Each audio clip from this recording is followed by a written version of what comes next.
next week, I don't know whether you've seen the website, but Loretta's is the last announcement on the website. So next week, we do have Open Circle. And someone was supposed to get the information for me. So I know it's going to be David Ellison. Anyone seen David present before? It's fantastic, isn't it? Yeah. He's great. He really is fantastic. So all I can tell you is it will be a story of intrigue and passion, a theme as old as time itself. David will captivate us as usual with characters brought to life in a rich and colourful tapestry of mystery and drama. That vague enough? So I have no idea what it's about, but it'll be great. It'll be fantastic. This week's presentation, Old Age Ain't No Place for Sissies, presented by Loretta Downs. Loretta will tell us how we can prepare ourselves for the changes we can expect as we get older. And more importantly, those we can't. And she'll ask questions about our beliefs, attitudes, and perceptions regarding these changes and what we can do to adapt and master the skills that help ourselves and our loved ones on our final journey. Now, Loretta is a gerontologist who has been working with aging and dying for over 35 years. She is an inspiring and uplifting speaker who is passionate about improving the end-of-life experience. She has published numerous articles, been quoted in articles and books, and interviewed for radio shows and podcasts. Loretta gives advanced care planning workshops at LCS and offers her services as a death doula. This is her 11th Open Circle presentation. So please give a warm Open Circle welcome to Loretta Downs.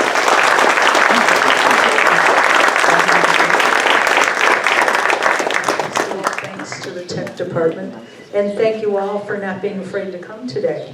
I have friends who don't invite me to dinner. Obvious reasons, you know. And I have a lot of people who do. And I have some show and tell today. So anybody here think you're old? No. We'll talk about denial later. According to the World Health Organization and the UN, old is 60. Yeah, so we're the Olympians of aging. Holy cow. I mean, really, we are here, we're still standing. I want to be sure I have all my equipment so I don't talk forever. Okay, that's that. Isn't that beautiful? There's a purpose you'll get later. Okay, so old age ain't for everybody. We are the Olympians of aging, and we have said goodbye to a lot of people younger than us. So we are the lucky, right?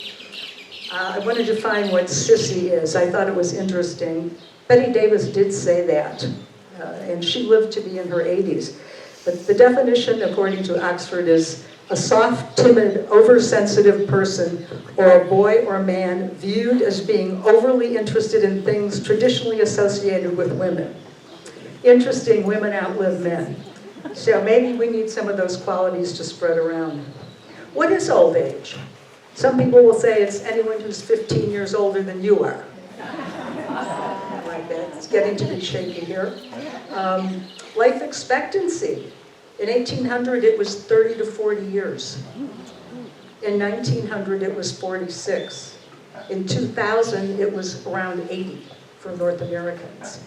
We are living twice as long as humans did just 200 years ago. That's amazing. In 1950, the world population was 2.5 billion people. In 70 years, humans who have been around for almost 2 million years, in 70 years we have multiplied to 8 billion people. We're chewing up our earth, burning up the earth, and the greatest population segment growth is in people over 85. Over 85. So many of us are going to live that long. I think the person just died, the oldest person in the world was 122. I don't know what kind of shape she was in. I know, just going, everything, whoa, wow. Yeah, I don't know, that's a long time. I looked up decades and research for this. You know, from 1 to 10, your body is growing. I mean, think about we have very few memories of that first decade of our life, right? And some big things come up. It's all about just growing and learning. Babies look around, everything is new. Like a person with dementia, everything is new. Right. In your 20s, you're getting educated, one way or another. So you're acquiring more information, getting educated, and learning about relationships. We're making friends.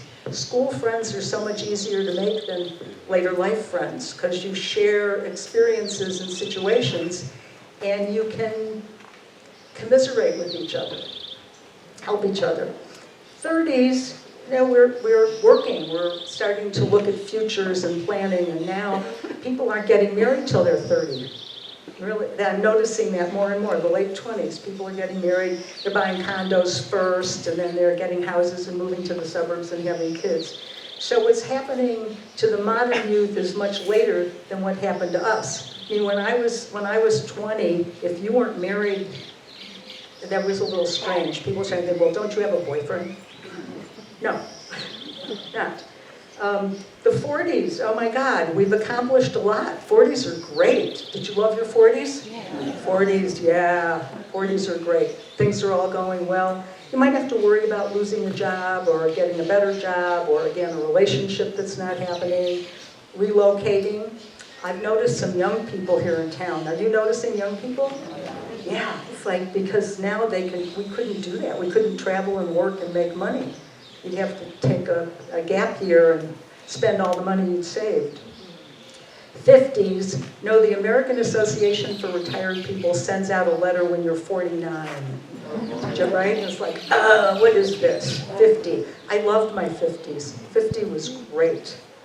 I could do whatever I wanted to do, basically. And I wasn't working for somebody else, so I could really do everything I wanted to do. The 60s get a little tricky. The average 65-year-old takes 5 prescription drugs, average. And that increases with time. It's because we start getting chronic illnesses. Our, big one, heart disease. People take blood pressure pills. Diabetes starts to show up. Arthritis. I mean, that's something most of us have some of. Our biography is our biology. What happened to us in the past tends to build how we react physically and emotionally to that history.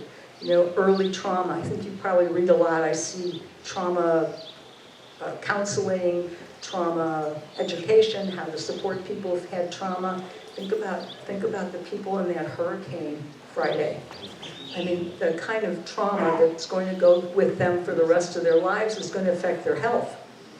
We again have been lucky that we've been able to sustain whatever losses we've had and get stronger because of them. We have assisted devices. Phil's a great example. Did you see he's got a hinged brace on today? It's like before he couldn't bend his leg, he was walking like this. Canes, braces, if you fall, pick me up devices. I have a friend who wears an iWatch. And how many of you have those iWatches? I'm just not ready.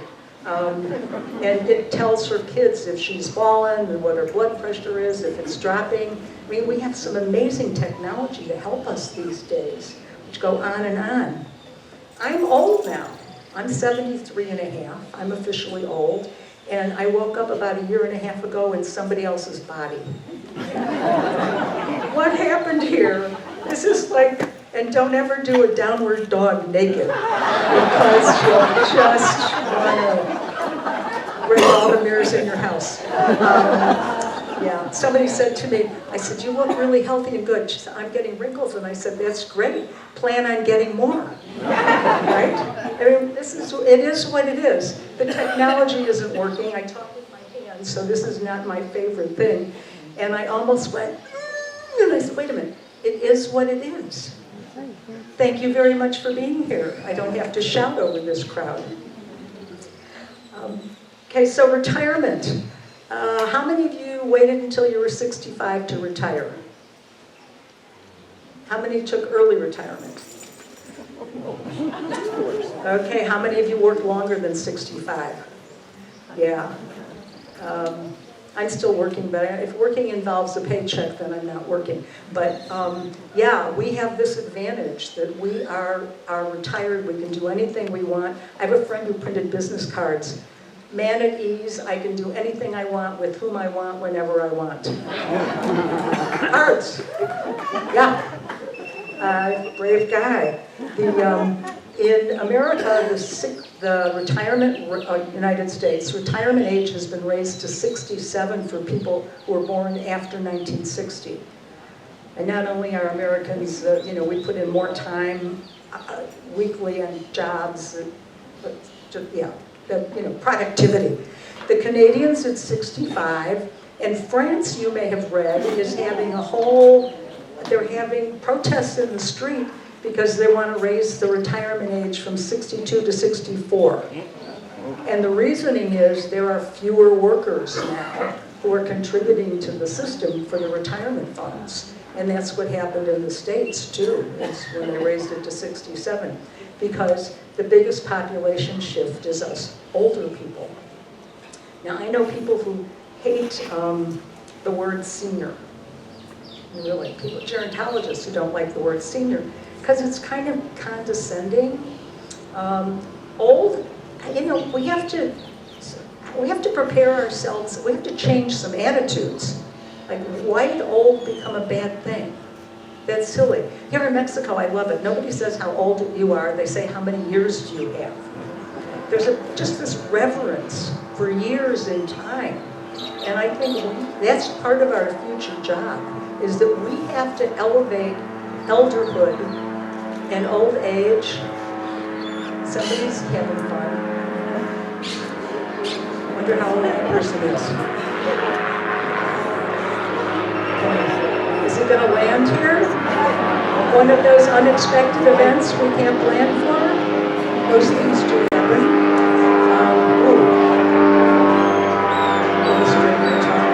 There was an ultra marathon in Las Vegas last week, and the winner was a 60-year-old woman who completed a 100-mile walk-run in 14 hours.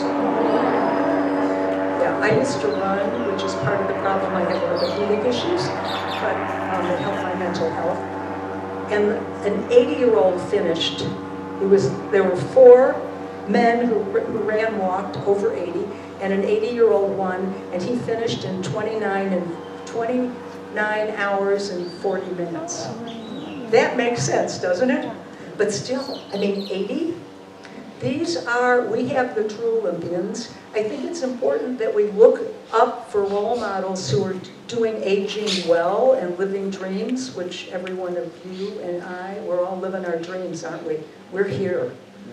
It takes a lot of courage to leave where you started and to move and walk away, basically, from all the connections that we've spent years and decades making.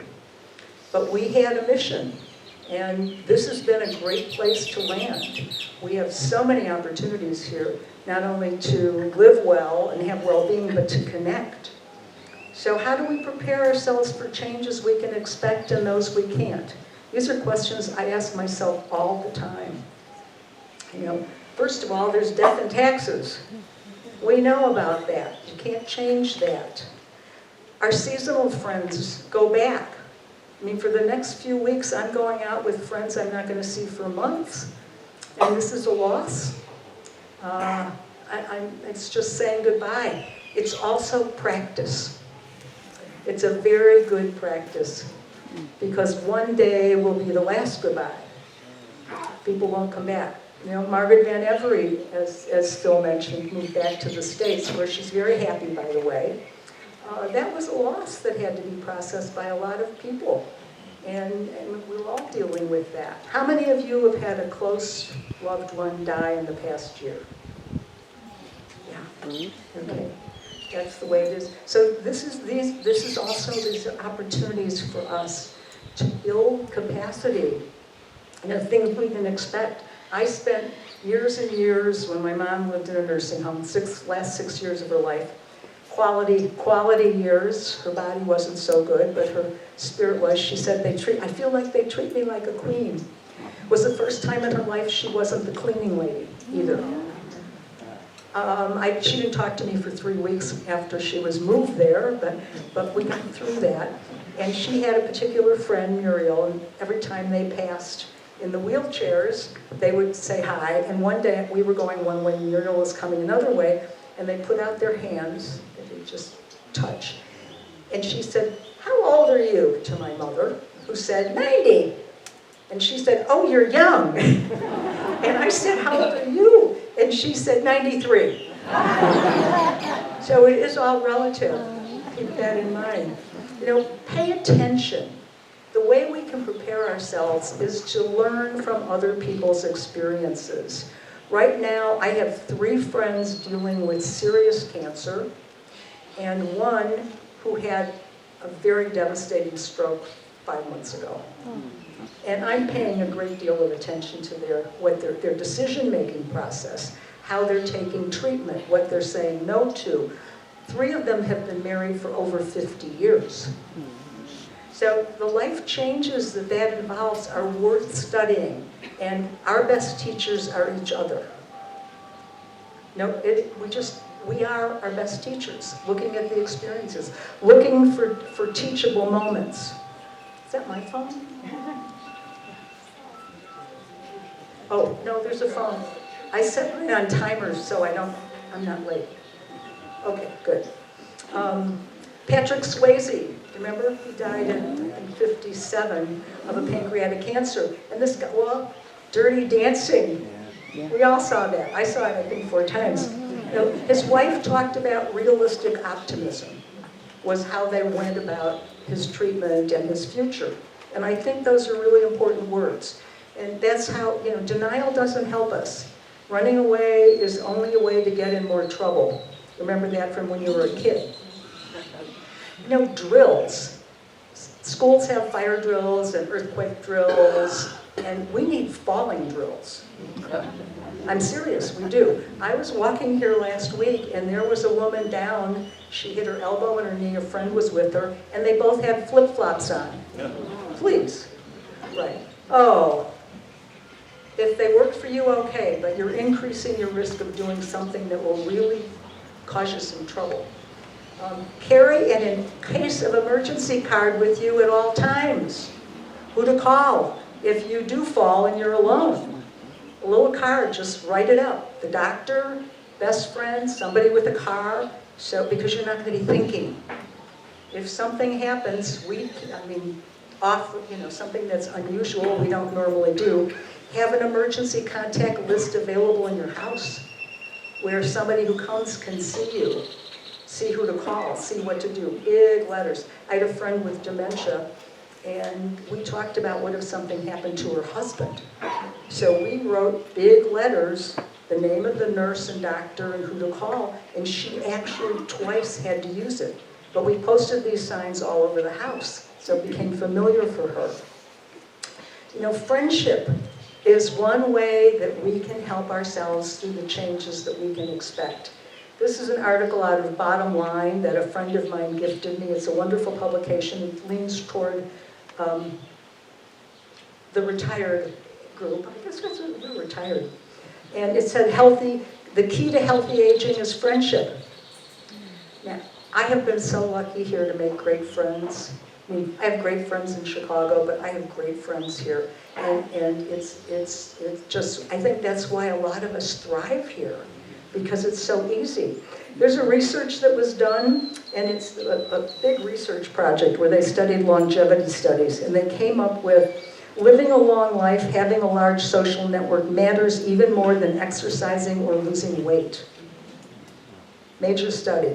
The difference between happy and unhappy people was not whether good or bad things happened to them, it was their level of social connection. And that's why the half an hour for coffee before open circle is valuable, because you can see people you haven't seen for a while, you can connect to people that you have seen and say, oh, I want to get to know you. It says waiting for friendship doesn't work. School is a great way to make friends, but you can't wait. It's especially likely to form friendships with people with whom we have repeated unplanned interactions that include shared vulnerability. like we had with classmates. It's important to talk about what's not going well. And sometimes it's hard to listen to that when a friend says, oh, I don't feel well today. Oh, well, here, let's do this, you'll feel better. Listen to that. Listen to the people who aren't having a good day. Listen to the people that are having some problems somewhere. I got an email yesterday from a friend of mine about the granddaughter of a good friend of hers. 5-year-old girl had a tonsillectomy. She was sent home and she hemorrhaged and died.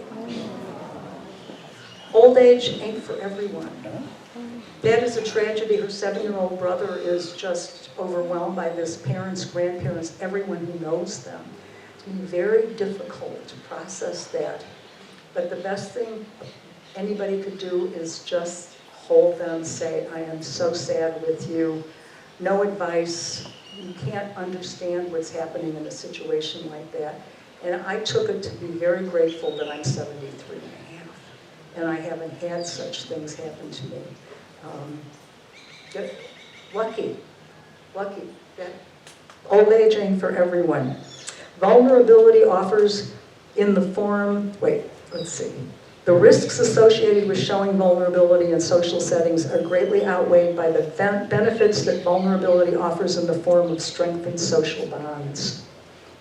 That's all we want, right? Connection? We want connection. And being vulnerable, talking about what's not the best part of you, is healthy. It also helps transform us. What about the things we can't prepare for? We don't know. I mean, who knew about COVID a couple years ago? We had a pandemic, changed all of our lives. And I know 2 people right now who have COVID. It's not gone, but it changed everything. Climate changes. We have no idea what the results of that are going to be, but we can take action. I don't flush my toilet all the time. I mean, it's a little water saver thing. I took some grass out of my garden and put in some more patio. There are little things I think are important. Faster showers. Recycling. We've started a recycling program here. Learn about what you can recycle. There are containers all around, certainly in this area of Ivy. Dementia, that's a wild card. Statistics say that half of the people over 85 are going to have some form of dementia. How many of you have known someone with dementia? Okay, there are teachers. Absolutely pay attention to the experience that those people had and make decisions for yourself should it happen to you. We cannot be in denial about this.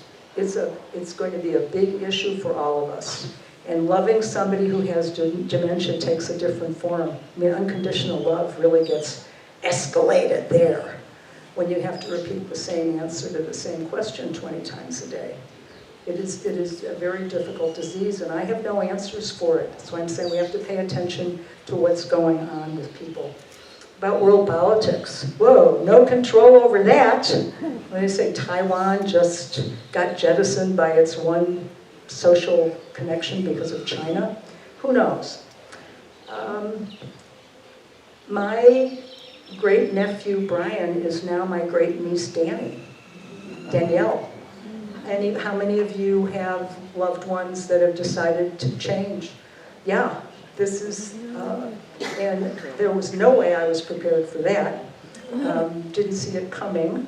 Actually, my sister, his grandmother, asked me one day, do you think Brian's gay? And I said, I don't know.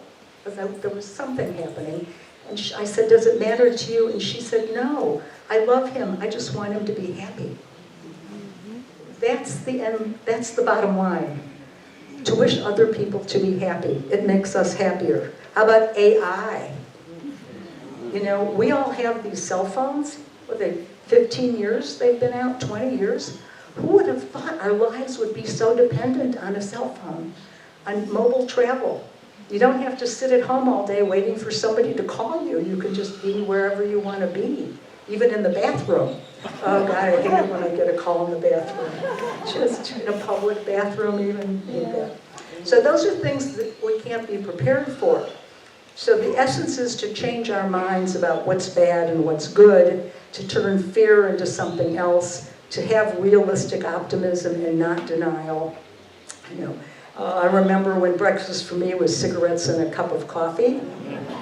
Yeah, not anymore. Yogurt, tea, berries, granola, which I love. Yeah, so it's, changing our minds. We're adaptive. Human beings are incredibly adaptive. We're here. We're walking on these crooked streets. We're adopting pets. We're living a whole different life than we ever lived before. That's adaptive. God grant me the serenity to accept the things I cannot change, the courage to change the things I can, and the wisdom to know the difference. It's a mantra. It makes so much sense in that little bit of sentence. We have to love the changes, love the wrinkles, love the aches and pains. We have to stay positive. Use faith and spirituality as a wonderful home to be in. We have, autonomy is a big thing for North Americans. I want to do everything my way. It's like the right or condition of self-government. It's about having choices. It's the capacity of an agent to act in accordance with objective morality rather than under the influence of desires. Autonomy is a big ethical issue in medicine today. People making their own decisions, shared decision-making with your medical team, informed consent. Those are big elements of healthcare today, and we need to participate. Advanced care planning. In this month's Conexiones, there is an explanation of the post-life document that you can get here, it's free, and the form to register. It's just basic information about you. If something happens to an expat who's here and they don't have contact information, it can be found by registering. You can pick up the whole booklet, which is basically how to die in Mexico, in the office here. You don't have to be a member, it's free, and it has one of the forms inside. I teach a class on advanced care planning. I'll do one in April again, but this is a marvelous booklet. And I know I talk to people and say, oh, yeah, I have it in a drawer somewhere. That's not helping yourself. The more we learn, the better practice we get, and the better at ease we are. Knowledge is power. Juanita Crampton has started tail end planning if you have an animal. What happens if you go before the animal does, or if you're hospitalized, or if you're incapacitated for a while? It's a wonderful program. She's got a website now. Very fancy. She's been working on this for about a long time.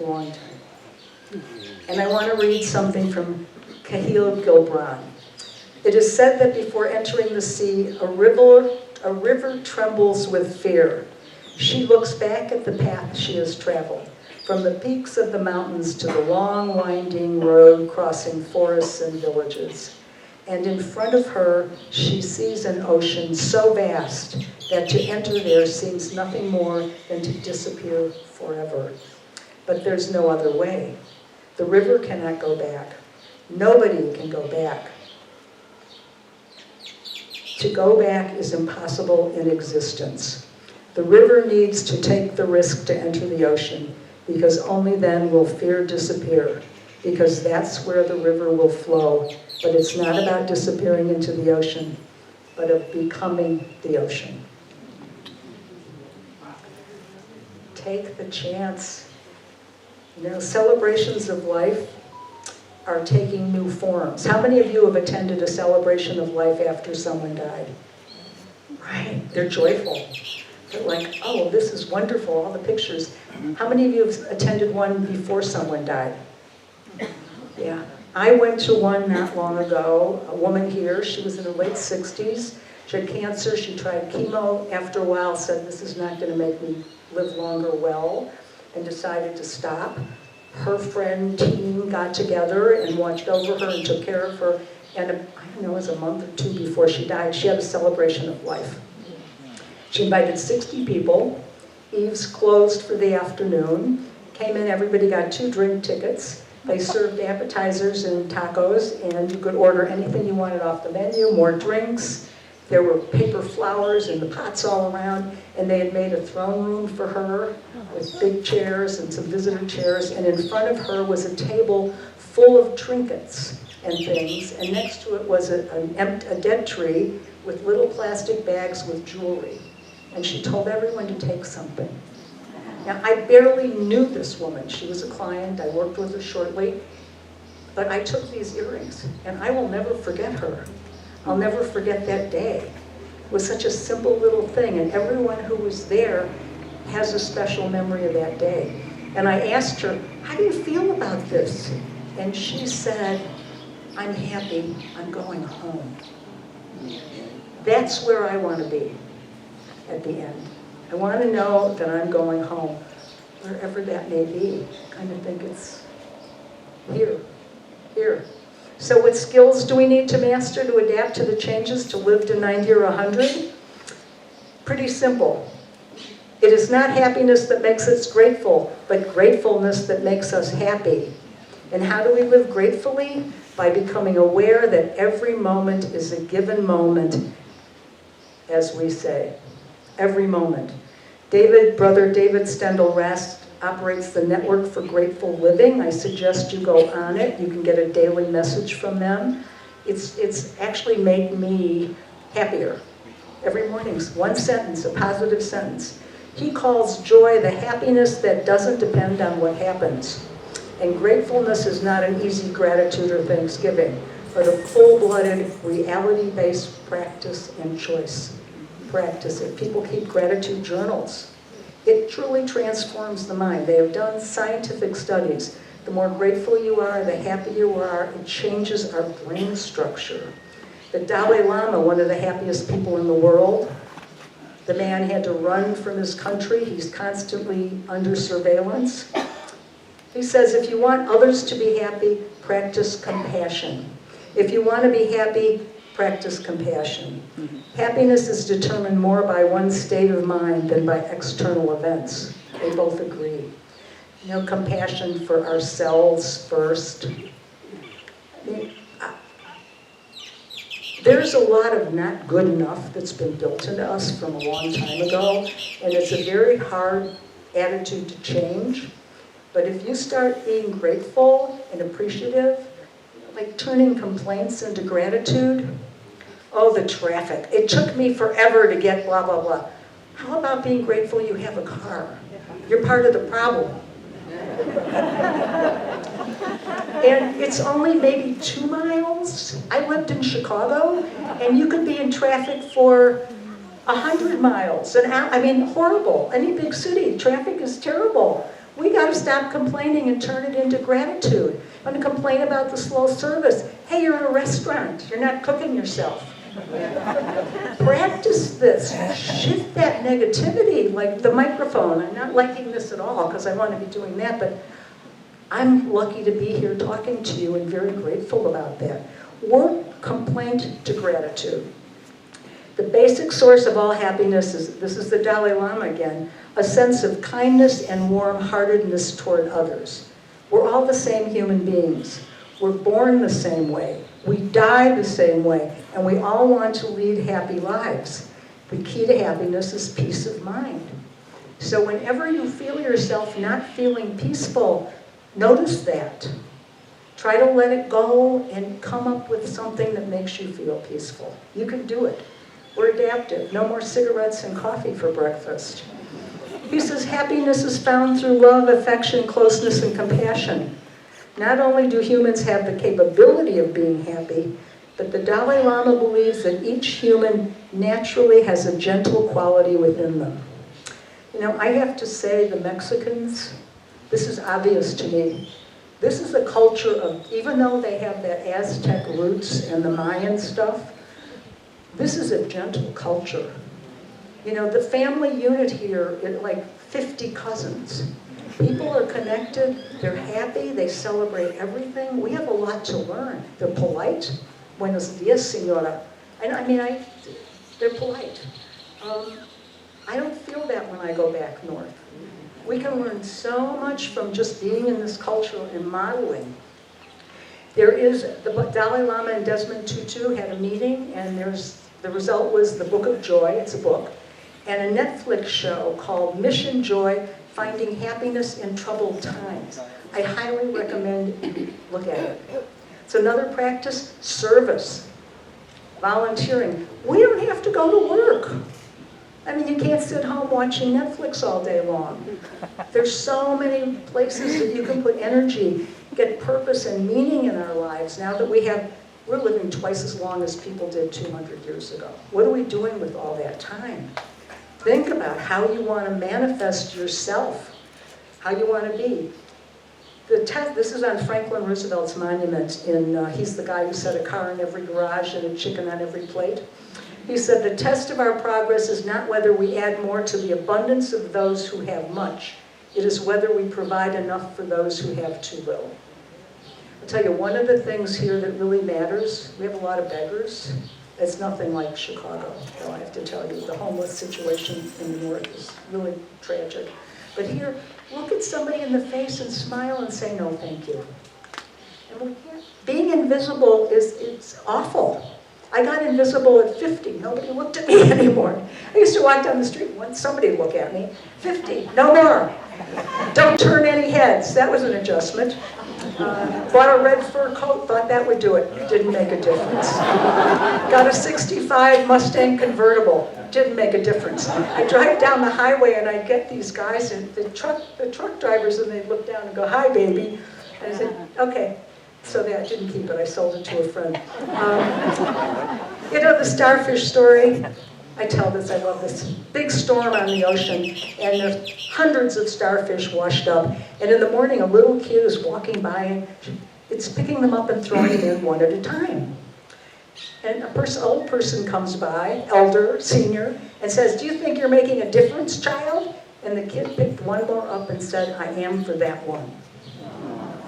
Where there is such great need, just save somebody.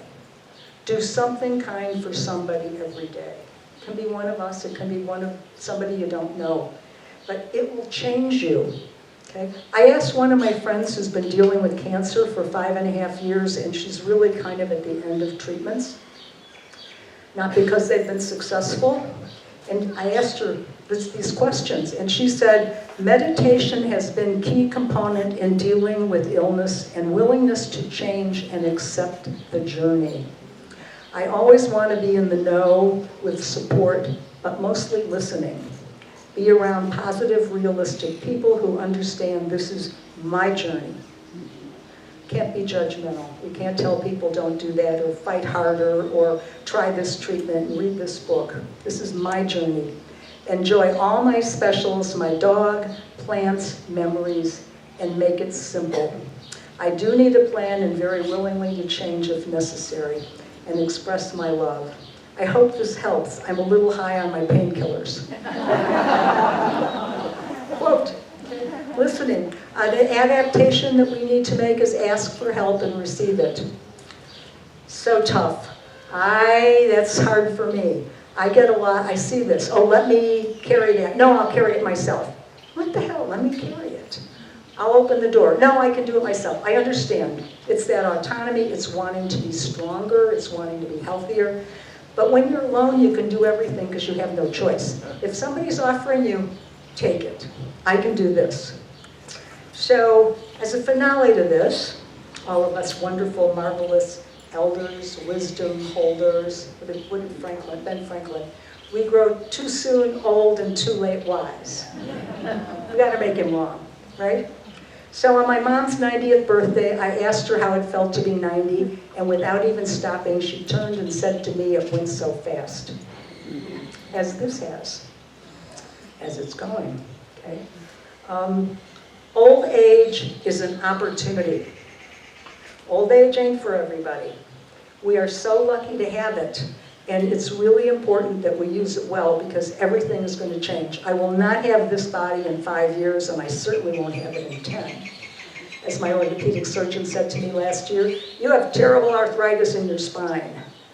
I'm doing Pilates and yoga because that's one thing I can do to adapt to that and stay ahead of it. My knees hurt, and I asked Phil for his orthopedic doctor's name. It's a little trite, but today is the first day of the rest of our lives. And I suggest you make younger friends. I visit my 90-year-olds and they say, all my friends are dead. Make younger friends. Might have to learn more Spanish to do it, but make younger friends. You know, the moral of the story is a lot of hugs and dessert every day. And the best thing about us being older and alive and well is that we can begin again. Good time.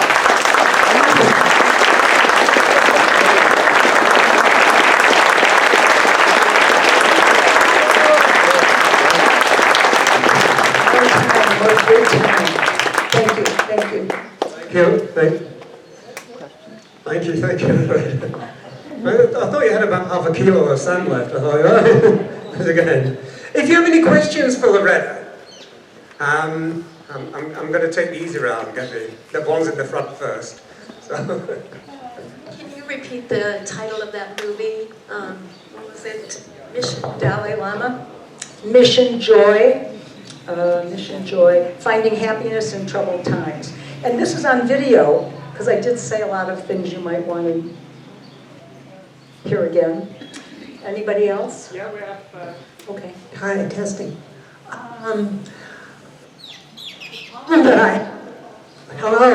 Hello, testing. I used to sing. Testing, 1, 2, 3, 4. Okay. I've lived here almost 16 years, full time. I taught myself Spanish before I came here, and I lived in a Mexican neighborhood where I just became much more immersed in the Mexican culture. I went to... Hello? And I made videos and, of the many things, and I've had... Hello? Oh. It's a problem. Do you have a question? You can just... Well, the back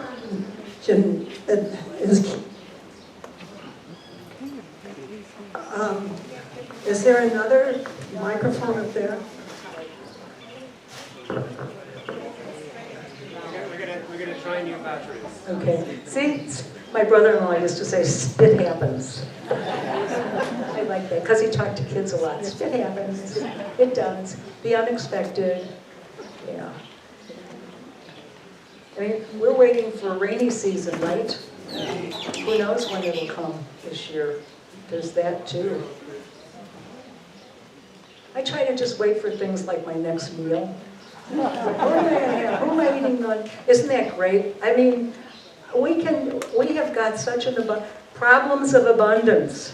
That's all I have. Having to decide. I mean, every time I realize that this is where I'm going, this and this, I got to fix this. Problems of abundance, not lacking. We've lost our mic. Oh. So if Can you shout? You can shout. I can repeat. I can repeat. Why don't I repeat what you're saying? Will repeat. You've been here 16 years and you live in a Mexican community, don't we all? Remember, we're visitors here. Okay. Hello, can everybody hear? Yeah. I used to be a singer, so I should be able to do this. I really enjoyed my time here, but I have never become involved in the legal community. And the main reason is that when I was new here, everybody that I met always got to this point where they're saying, oh, we're leaving next week, bye. And I discovered if you were here in the summer and did not speak Spanish, you had nobody to talk to. And they don't have support groups here for retired dancers and singers. So basically, long story short, I'm concerned about putting together this list of emergency contacts. But I also have no close family anywhere. One dysfunctional member that's not going to help me, and distant cousins who are political extremists that I don't want to deal with. So my problem with all this, it's a logistical problem. I'm very well, I'm at peace with myself, I'm at peace with the whole idea of dying and going to the next place. But my problem is I don't have any names to put on that form. And I've talked to a couple of Mexican friends, but I don't know. The whole time I've been here, I've never known any gringos well enough to have this conversation. But I thought that a requirement for somebody to be your emergency contact here would be that they're here all the time. If they go away half of the year, or 9 months a year, they're not going to help you. Even if they might be your dear friends, but they can't help you if they're not here the whole time.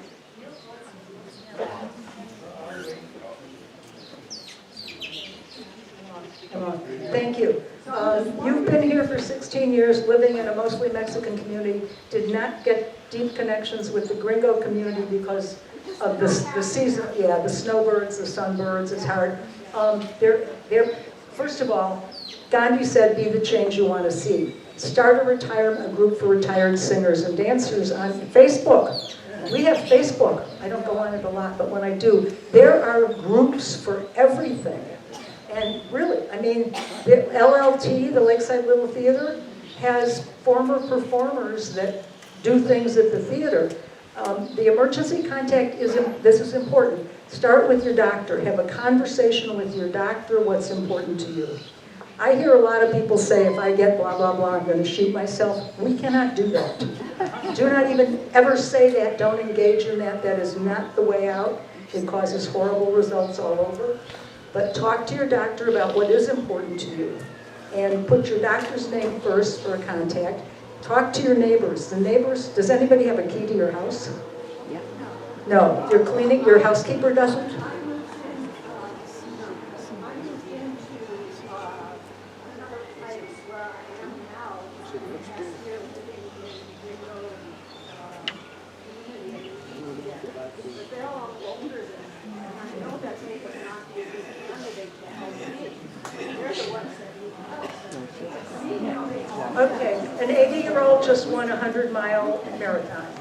You can't assume because somebody's older that they can't help you, truly. Wait a second, I understand, I'm just trying to, okay, let's brainstorm. Conversations like this are so important among us, so important, because we do need connections and we need a team on our side at some point. I'm somebody here, Dorothy. Dorothy came to one of my classes and she's the same thing. I don't know anyone here because I talk about advanced care planning and who's your POA and carry an ICE card. Every time I see her, she's doing something and she's with somebody. So it's about joining something. LCS volunteering is huge, but that's how you meet people. These have not been options for me. Okay. Move on. That's next question. Facebook group. I mean, you just can't say these things.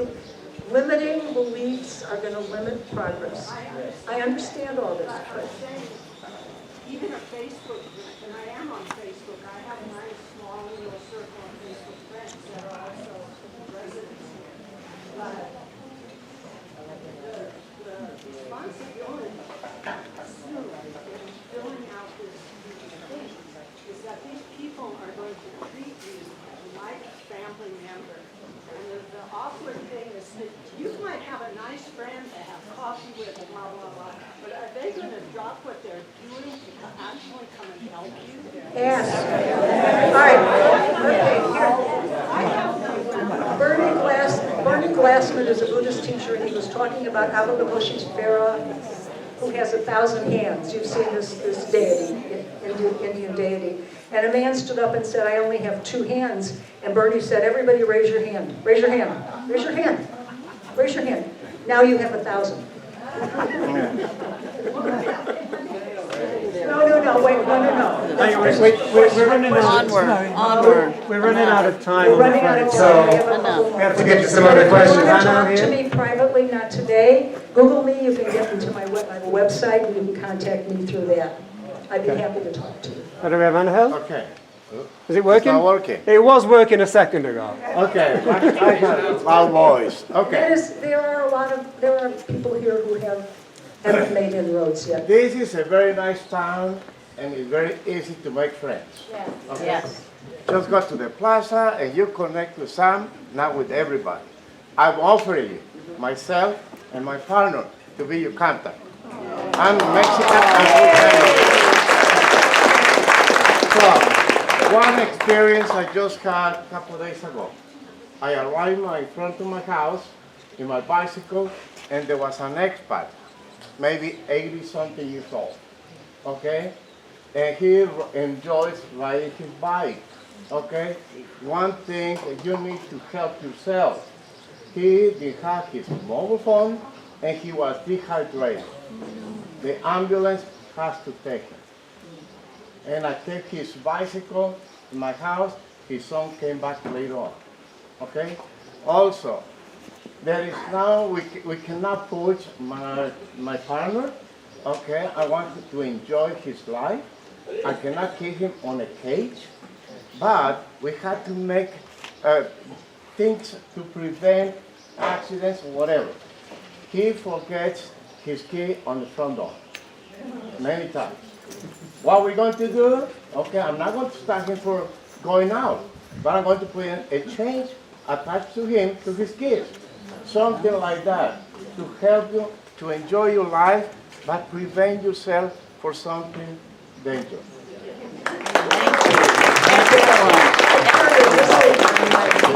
In case I have something happen. Dave? Just for those of you who don't know, there's such a thing as a little pendant that you get and wear. You program that pendant with 4 or 5 phone numbers. If you fall, it will detect you fall. And it will give you an opportunity to say, I'm okay. If not, it starts phoning the numbers up until it gets to the last one, or normally 911. A pendant is programmed to call your emergency people. What's the name of it? Is that work here? I don't have it. You're not wearing one, huh? No. What kind of role model are you? Dorothy?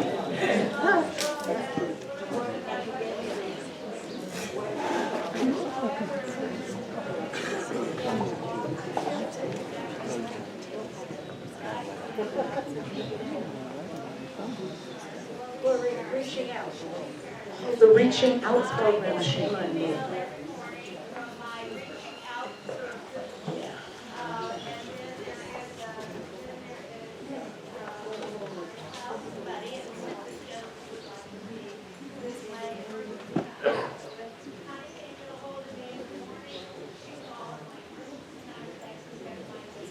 Yeah, okay, Reaching Out program at LCS, it's shame on me, I'm a volunteer with it. I love volunteering. It's made my life so much better. The best paycheck I ever got is the hug from a person I've just served. Reaching Out, you can sign up for it. A volunteer will call or email you every single morning, just to be sure you're okay. And they ask for an in case of emergency person. And Dorothy, who you know when she got here a couple months ago, had someone volunteer to be her emergency contact. It doesn't mean you have to pay anybody's hospital bills, but you do need to know where they keep their Visa card. Because if they go to the hospital, you can use a Visa card. And we have to check out the medical care here. Find out the doctor you trust. Don't go to 22 doctors. And check out the hospitals, what services they offer, what insurances. LCS has an insurance person here every week talking about local insurance. Now, we've got to educate ourselves. This time of our life is this time of our life. Enjoy it. Be careful. Thank you.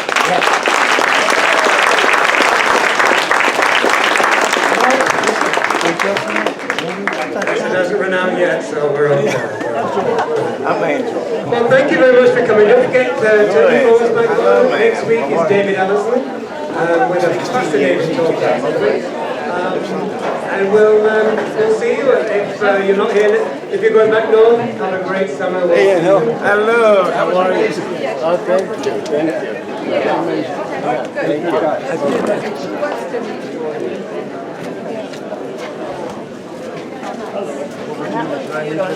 Yeah, let's go to the plaza. Oh, thank you, thank you. Thank you very much. You have to go where?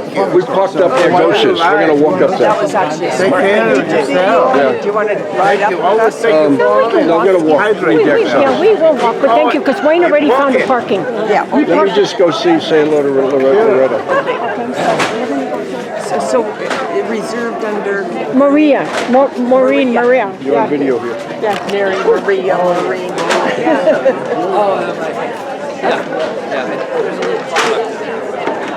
But I go to JJ to get my hair cut. He's right over here. That's all, okay. Thank you. I'm sorry. That was nice. Okay.